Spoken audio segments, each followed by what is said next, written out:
দেব না, আমার পাশে যারা আছে, যারা বলেছিল থাকবে আমার পাশে, তারা যেন থাকে। শ্রমিক ফাঁসানোর কথা তুমি আগের বার বলেছিলে, সত্যি কথা। যাই হোক, থ্যাংক ইউ। বেরিয়ে আমি সব বলবো, ঠিক আছে? আমি নির্দোষ। আমি আপনাদের কথা দিলাম, আমি যারা আমার পাশে আজকে দাঁড়িয়ে আছে তাদেরকে আমি হতাশ হতে দেবো না। আমার সত্যি শুনে শ্রমিক তুমি তোমার পক্ষে কিছু বলবে? পাশে থাকবেন সবাই।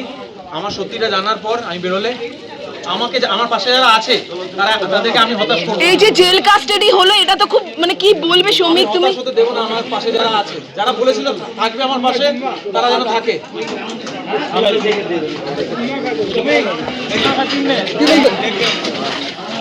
শ্রমিক ফাঁসানোর কথা তুমি আগের বার বলেছিলে, সত্যি কথা। যাই হোক, থ্যাংক ইউ। বেরিয়ে আমি সব বলবো, ঠিক আছে? আমি নির্দোষ। আমি আপনাদের কথা দিলাম, আমি যারা আমার পাশে আজকে দাঁড়িয়ে আছে তাদেরকে আমি হতাশ হতে দেবো না। আমার সত্যি শুনে থ্যাংক ইউ। এই এত কম সময়ের মধ্যে